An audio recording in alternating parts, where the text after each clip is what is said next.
Rồi, trong cái bài tâm huyết của tuần này á, thì tôi sẽ phân tích cho các bạn hai cái sai lầm mà nếu mà chúng ta mắc phải, nó không chừa ai đâu các bạn, nếu mà chúng ta mắc phải thì cuộc sống của chúng ta sẽ rất là chật vật. Thậm chí là cái nghèo nó sẽ không có buông tha cho chúng ta đâu nếu mà chúng ta mắc hết mấy cái lỗi này. Rất là nguy hiểm thực sự đó. Và cái điều thú vị của cái bài kỳ này á là những gì mà tôi mang đến cho các bạn á, không chỉ là cái kinh nghiệm của tôi mà nó còn là cái tổng hợp cái kinh nghiệm của rất nhiều người, những người bạn bè của tôi, những người mà tôi gặp phải. Thì hầu như điểm chung của tất cả những người này và kể cả tôi, đó là hầu như tất cả đều đồng ý là sẽ có những thứ mà nó kéo cuộc đời của mình xuống rất là kinh khủng, rất là kinh dị luôn á. Và nếu mà chúng ta không ý thức được những cái lỗi này thì rất mệt ha. Thành ra cái bài này sẽ là cái bài mà mang tính ngừa bệnh mà tôi rất là tâm huyết để mà gửi đến các bạn nha. Nhớ nha, tránh được hai cái lỗi này thì cuộc sống của mình sẽ rất là bớt chật vật và cái nghèo nó cũng sẽ xa lánh mình thực sự. Đương nhiên, tôi hứa với các bạn là tất cả những kinh nghiệm trong cái bài này sẽ rất là dễ, ngôn từ được chọn lọc nói với các bạn sẽ rất là bình dân, bình dị, dễ hiểu, ai nghe cũng nắm được hết, yên tâm đi nha. Bây giờ mình vô cái điều đầu tiên làm cho mình nghèo và chật vật, đó là cái gì?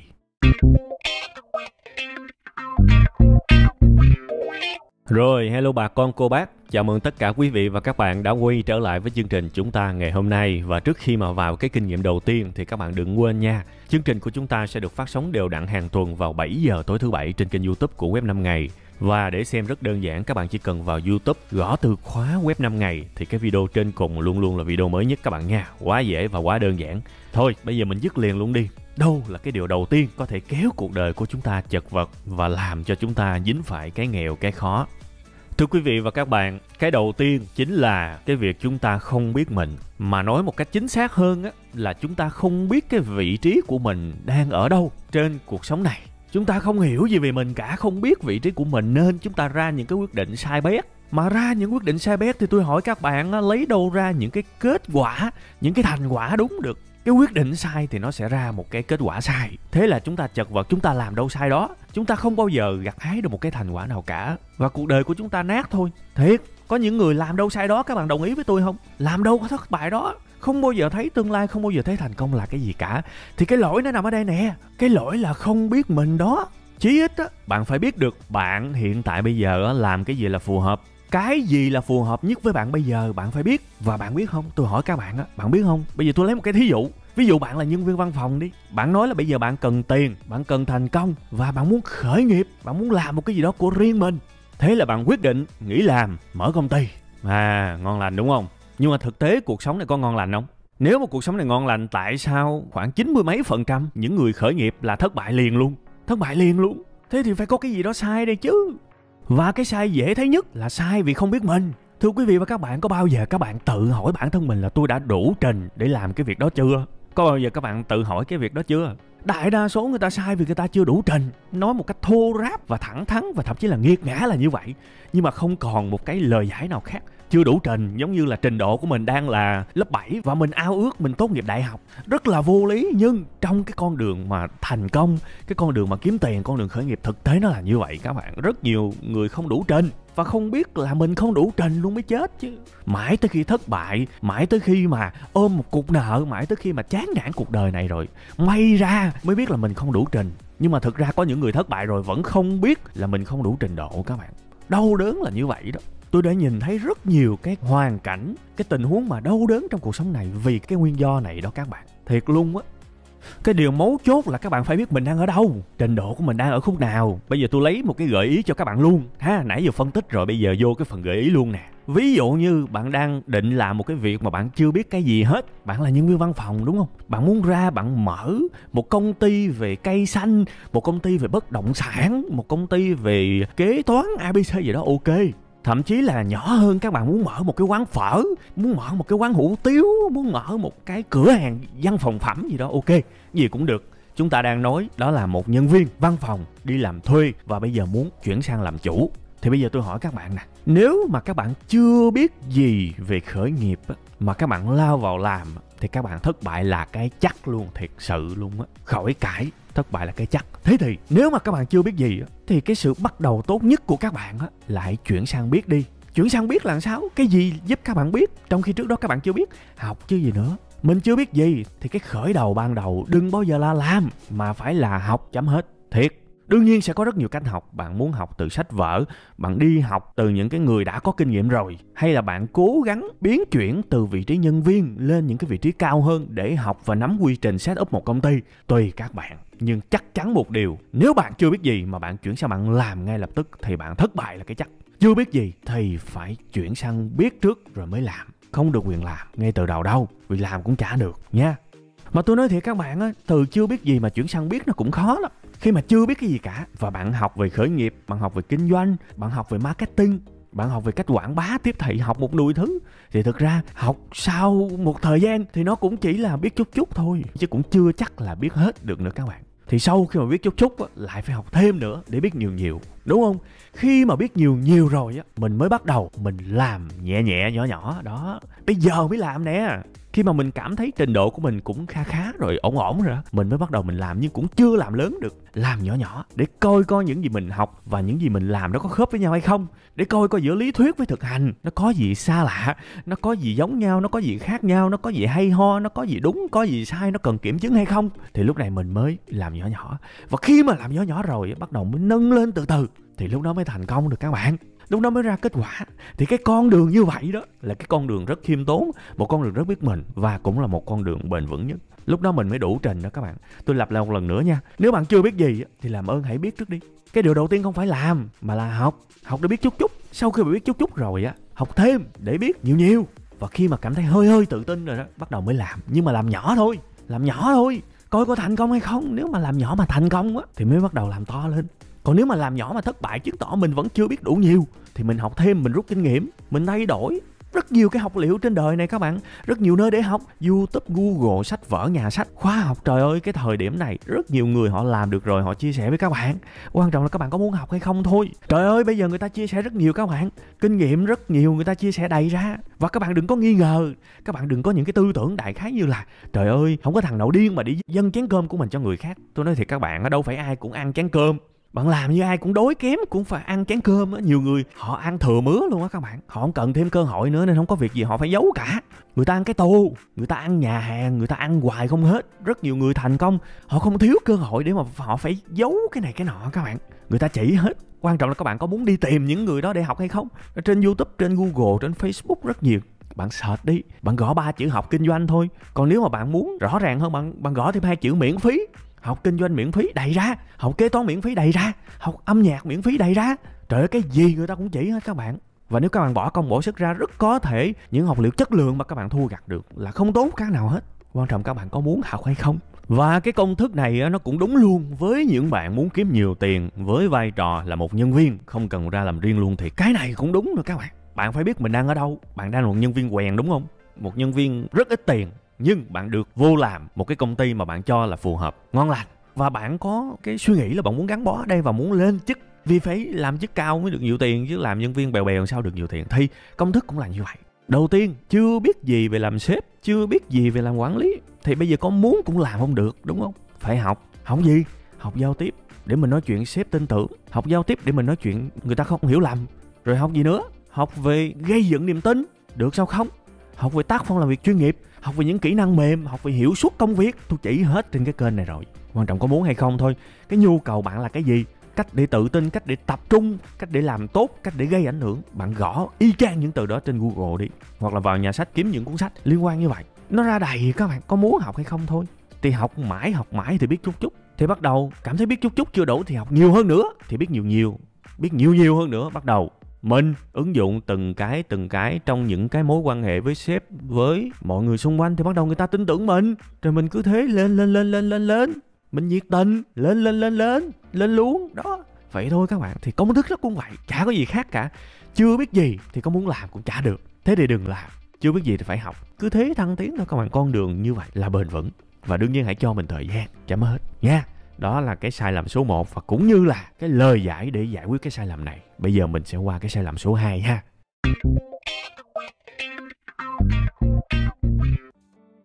Rồi, hello các bạn. Bây giờ chúng ta sẽ tới với cái sai lầm thứ 2 làm cho chúng ta vô cùng chật vật, vô cùng mệt mỏi, vô cùng nhức não trong cuộc sống này. Và dính cái này thì vươn lên kiểu gì đây? Tôi nói thiệt các bạn á, có thể cái sai thứ hai này các bạn nghe qua xíu, các bạn thấy nó buồn cười lắm các bạn. Nhưng tôi nói các bạn cái chữ nhưng ở đây là phải bự lên xíu. Tại vì không chỉ tôi mà rất nhiều người mà tôi quen biết á, cảm thấy rằng cái lỗi thứ hai này á, nhiều khi nó còn to hơn cái lỗi thứ nhất nữa. Vì nó rất dễ mắc phải, nó rất dễ hủy hoại cái tương lai của chúng ta. Mặc dù nó được ngụy trang trong một cái sự việc rất là nhỏ, thậm chí nhiều người bị mà vô thức không biết luôn á. Vậy thì cái lỗi sai là gì? Đó chính là cái tình trạng mất năng lượng hay là bị cạn năng lượng các bạn.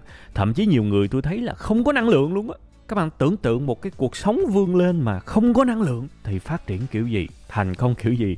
Mà tôi biết rất nhiều người trong các bạn đang thắc mắc, thế tại sao lại mất năng lượng, tại sao lại cạn năng lượng? Tại cạn năng lượng đâu có làm được cái gì đâu, đúng không? Tại sao lại cạn năng lượng? Thì thưa các bạn, một trong những cái lý do vô cùng bự, vô cùng lớn, đó là chúng ta tập trung quá nhiều vào những điều tiêu cực trong cuộc sống này. Chấm hết. Các bạn bị những điều tiêu cực rút hết tất cả năng lượng. Những cái điều không hay, những cái điều bất công. Ví dụ các bạn đi làm đi, các bạn bị chèn ép đúng không? Tất cả năng lượng của các bạn bị rút hết vô cái sự tiêu cực đó. Và các bạn không còn thấy cái gì khác nữa. Mọi cái cảm xúc còn lại trong các bạn chỉ là sự giận dữ, chỉ là sự tiêu cực. Bạn không còn năng lượng nữa. Mọi năng lượng tích cực tiêu biến hết. Bạn mất tính sáng tạo, bạn mất hết ý chí. Bạn chỉ còn cái sự sân si hận thù trong người thôi. Thì bạn tưởng tượng đi, với cái tình trạng như vậy, làm sao mà các bạn có thể tập trung mà kiếm tiền hay là làm giàu hay là ABC được? Gần như không thể. Các bạn hình dung ra cái việc này chưa? Ở đây tôi không nói là mình sống, mình phải nhắm mắt. Có cái điều rất tiêu cực thôi, tôi không quan tâm. Không, tôi không có chỉ các bạn như vậy. Thậm chí là các bạn để từ từ đi, tôi sẽ chỉ các bạn cách để mà vượt qua được cái tình trạng này. Tôi chỉ hết, khỏi lo. Còn hiện tại bây giờ á, cái mà tôi rất muốn nói đó là cái gì? Đó là mình phải nhìn ra được một trong những cái lỗi lầm có thể không phải là hoàn toàn xuất phát từ mình, nhưng mình có một cái phần lớn trong cái lỗi đó, mà cái lỗi này nó kéo cuộc đời mình đi xuống, nó làm cho mình cứ bị nghèo dữ lắm luôn á. Nói thiệt các bạn, đó là cái lỗi mất năng lượng vì những điều tiêu cực. Vì khi mình mất năng lượng, mình chỉ còn sự giận dữ thôi, mình mất đi sự sáng tạo, mình mất đi cái ý chí. Những cái bất công, những cái chèn ép hàng ngày mình gặp trong cuộc sống này đó, nó cản trở mình, nó làm mình cảm thấy bất mãn về cuộc sống này. Và mình chỉ sống một cuộc đời giận dữ thôi, chứ mình không còn muốn phát triển, không còn muốn làm giàu nữa. Tôi nói thiệt như vậy á nha, các bạn hiểu cái chuyện đó nha. Thế thì bây giờ mình phải làm sao để giải quyết cái tình trạng này? Cái cách đơn giản nhất để loại bỏ cái sai lầm mà thường xuyên bị cạn năng lượng, bị cuốn vào những cái sự giận dữ vì những cái sự bất công. Có thể là bất công từ sếp, bất công từ môi trường xung quanh, có thể là bị đồng nghiệp chơi xấu này nọ ABC. Thì cái điều đầu tiên các bạn cần phải nhớ là các bạn phải xác định, bạn nhắm thử coi bạn có ra khỏi được cái môi trường đó hay không. Cái môi trường công sở đó, ví dụ bị chơi xấu nhiều quá, sếp tào lao quá, thí dụ vậy, bạn nhắm coi bạn ra được hay không. Bạn có dám nghỉ hay không? Thí dụ vậy, cái này tôi không có khuyên là ai phải nghỉ nha. Chỗ này tôi nhắc trước. Tôi chỉ muốn các bạn nên suy nghĩ kỹ về cái việc đó. Tại vì có những cái nơi làm việc của mình đơn giản là nó không phù hợp với mình. Có quá nhiều cái sự chướng tai gai mắt, có quá nhiều cái sự nghịch lý, có quá nhiều cái sự mình thấy nó bất công. Sếp nhảm, đồng nghiệp nhảm, ABC nhảm, thí dụ vậy. Mình không chịu nổi. Thì cái đầu tiên các bạn cần phải suy nghĩ đó là nghỉ được không? Tại vì mình ở đó cũng là thời gian cuộc đời của mình, thanh xuân của mình, ví dụ vậy. Mình ở đó, mình muốn phát triển, mình muốn sáng tạo, mình muốn lên chức, mình muốn kiếm nhiều tiền, đúng không? Nhưng mình cảm thấy là cái việc đó sẽ không bao giờ đến được với mình. Thế thì mình có mạnh dạn nghỉ hay không? Bạn sẽ mất bao nhiêu năm cuộc đời của các bạn ở một cái nơi mà các bạn không thuộc về, và hàng ngày chịu tra tấn về mặt tâm lý, bứt rứt. Và cái sự bứt rứt đó làm cho bạn không có muốn học hỏi, không muốn phát triển gì cả, mà các bạn còn mang cái sự tiêu cực đó về nhà nữa, đúng không? Thế thì phải suy nghĩ thật kỹ, được thì bỏ, qua nơi khác mà làm, đúng không? Qua nơi khác mà làm, biết đâu đấy sẽ có nơi tôn trọng các bạn hơn. Hoặc chí ít là các bạn dừng được cái việc tra tấn tâm lý hàng ngày vì làm sai chỗ. Thiệt, rất là quan trọng ha. Có nhiều người chán ghét cái công việc của mình lắm mà bám mãi rồi đó, hàng ngày chịu đựng, hàng ngày bực bội, hàng ngày cảm thấy sự bất công, cảm thấy sự bất lực, nhưng mà không làm gì thay đổi cả, cứ chịu đựng rồi âm thầm hận thù, âm thầm cáu gắt, càng ngày nó càng nặng hơn. Để chi bằng mình giải thoát mình bằng cái việc đừng làm chỗ đó nữa, qua chỗ khác. Nó có cơ hội chứ. Còn có những chỗ bạn biết chắc 100% là không được tôn trọng rồi, đúng không? Thế thì cái hướng đầu tiên ở đây tôi không khuyên nha, tôi chỉ muốn các bạn dành thời gian để suy nghĩ đi, có thay đổi được cái nơi làm hay không. Được thì thay đổi, chứ mà đừng chịu đựng nữa. Tại vì mình làm ở đó là 5 tháng cuộc đời của mình mà, đúng không? Đó là trường hợp đầu tiên ha. Còn trường hợp thứ hai, giả sử mình không muốn thay đổi đi, mình vẫn muốn làm ở nơi đó, thì mình vẫn có thể tồn tại được các bạn, vẫn có thể tồn tại vui vẻ được. Quan trọng là cái bản lĩnh của mình á. Bạn có thể rời đi hoặc bạn ở lại, tùy thuộc ở bạn thôi. Nhưng tôi muốn là các bạn rời đi hay là ở lại thì các bạn cũng phải hạnh phúc. Tại vì cái trạng thái vui hạnh phúc nó giúp các bạn sáng tạo, nó giúp các bạn cống hiến nhiều hơn. Và chính cái chất lượng công việc của bạn nó mới làm các bạn được nhiều tiền. Nó liên quan tới cái bài này các bạn. Các bạn hình dung không? Thế thì nếu các bạn ở lại thì các bạn phải làm cái việc này bằng mọi giá nha, dứt khoát luôn nha. Các bạn sẽ phải nhìn ra được xấu và tốt ở trong cái môi trường làm việc của các bạn. Nghe thì có vẻ nó không liên quan gì tới việc kiếm tiền, nhưng tôi nói thiệt các bạn, để tồn tại trong cái môi trường và lên cao, các bạn phải chơi cực kỳ giỏi cái trò chơi này. Bạn nhìn coi, trong cái góc nhìn của bạn, ở cái công ty của bạn chẳng hạn, đâu là tốt và đâu là xấu. Bạn phải nhìn ra hết. Người nào là xấu với bạn, người nào là tiêu cực với bạn, và người nào là tốt với bạn thì bạn phải đi kết bạn và chơi chung với những người tốt với bạn. Bạn phải nhìn ra những điều tích cực đó, xây dựng cái mối quan hệ với những người tích cực đó, cống hiến hết sức trong cái phạm vi của cái sự tích cực đó, thì sẽ có ai đó tốt và tích cực ghi nhận các bạn, và cơ hội lên chức của các bạn vẫn có. Quan trọng là các bạn phải nhìn thấy được. Tại vì có nhiều người rất tiêu cực các bạn. Đôi khi cái môi trường họ làm việc chỉ có 50% là tiêu cực thôi, 50% là bất mãn thôi. Còn những người còn lại vẫn rất ok, nhưng họ không nhìn thấy được cái điều đó. Họ chỉ có cảm giác là công ty này quá tiêu cực, như thể 100% là tiêu cực. Thì như vậy là sai. Như vậy là quá sai chứ. Vẫn còn những nhiều người tốt hơn. Vấn đề là các bạn chỉ nhìn thấy những người tiêu cực, và thậm chí là đôi khi các bạn còn muốn cố gắng chứng minh với những người tiêu cực. Các bạn còn cố gắng thuyết phục những người tiêu cực. Được chứ không phải không được, nhưng mà khó lắm. Thế thì mình phải phân định rõ ràng. Trong cái công ty đó, trong cái môi trường đó, đây là kinh nghiệm rất thật của tôi nha. Trong công ty đó, trong môi trường đó, ai là người tốt thì mình phải cố gắng mình chinh phục nhân tâm của những người đó. Tôi đã có cái chuỗi bài giảng về giao tiếp rồi đó, rất nhiều, các bạn có thể tìm và xem. Mình có niềm tin của những người tốt trong công ty, mình xác định đâu là người tốt, mình có niềm tin của họ, mình cố gắng với họ, mình cống hiến với họ, mình hết sức với họ, thì mình vẫn có cơ hội phát triển, mình vẫn có cơ hội kiếm được tiền. Tôi nói thiệt. Đương nhiên cái chiêu số 2 này, cái kinh nghiệm số 2 này là cái kinh nghiệm mà nó đúng hơn trong cái môi trường mà mình đi làm thuê để được nhiều tiền. Nó khác với lại cái số 1, nó thuần nhiều hơn về làm chủ. Nhưng mà như thế nào cũng được các bạn. Mỗi người có một định hướng mà, đúng không? Đâu phải ai cũng thích làm chủ đâu. Nhưng có điều chắc chắn là ai cũng thích nhiều tiền. Và cái số lượng cái người xem bài này đâu phải ai cũng làm chủ, đúng không? Rất nhiều người vẫn yêu thích việc phát triển và kiếm được nhiều tiền tại nơi công sở chứ. Chỉ là cái sự mà thăng tiến thì nó cần cũng rất nhiều thời gian, nỗ lực, đúng không? Thế thì nếu các bạn tưởng tượng đi, các bạn mà rơi vào cái bẫy mà cạn năng lượng vì những cái sự để ý quá mức và thái quá tới những cái sự bất công, sự tiêu cực, bạn cứ tức giận hàng ngày, thì bạn tin tôi đi, bạn đang tự làm hại mình. Vì với cái cảm xúc đó bạn không thể nào sáng tạo được, với cái cảm xúc đó bạn không thể nào phát triển được. Mà nhiều khi nó nung nấu cái con người mình trở thành một người xấu tính đó, và người ta không tin tưởng mình nữa. Nó rất là có hại các bạn. Hãy nhìn thật kỹ nha. Trong công ty đó đâu là tốt, đâu là xấu. Và mình có thể là xã giao với những người có thể là xấu trong mắt mình, và hết lòng hết sức với những người mà theo mình là tốt. Thì tôi thấy là riêng cái việc phân biệt đó thôi nó sẽ giúp ích rất nhiều cho cái sự nghiệp của mình nha. Đương nhiên đây là kinh nghiệm của tôi thôi, nhưng mà tôi cũng đã xác tính cái điều này với rất nhiều người rồi. Không bao giờ tồn tại một cái môi trường mà 100% đẹp hết với bạn đâu. Luôn sẽ có người này người kia, nhưng điều quan trọng là đừng bao giờ để mình bị cạn năng lượng. Vì mình bị cạn năng lượng vì cái sự tiêu cực mà người khác mang lại, nó đã trực tiếp đánh vào chất lượng công việc của mình. Và thế là mình thua thôi, mình không có nhiều tiền thôi. Nên nhớ kỹ nha, ôn lại cái phần số 2 này. Một, có những cái nơi mà mình biết mình không phát triển được. Không phát triển được là không có tiền. Và mình biết là ở nơi đó chắc chắn mình sẽ mất sạch năng lượng luôn vì những điều tiêu cực. Thì nhắm đi được đi. Tại vì ở lại nó dày vò dữ lắm. Còn nếu trường hợp mà không đi được thì phải biết nhìn nào xấu nào tốt và hướng theo cái tốt, giống như tôi đã phân tích ha. Thì cái này nó rất đời thường thôi, nhưng mà nó cực kỳ quan trọng để giúp các bạn vươn lên trong cuộc sống này. Thường khi các bạn gặp những cái người mà thành công rồi á, họ ngồi mà họ nói với bạn, ít khi nào họ nói những cái chuyện sư phạm hay là những cái chuyện mà gọi là học hành, học thuật lắm các bạn. Các bạn để ý mà xem, nếu các bạn có những cái mối quan hệ đó, các bạn sẽ thấy rất là thú vị vậy nè. Không bao giờ họ ngồi họ dạy bạn về kỹ thuật hay là những thứ mà trong trường. Họ luôn ngồi và nói những cái kinh nghiệm của họ theo cái kiểu mà bình dân, bình dị. Giống vậy nè, thiệt. Nên tôi hy vọng các bạn sẽ nhìn ra được cái bài này như là một cái bài chia sẻ kinh nghiệm.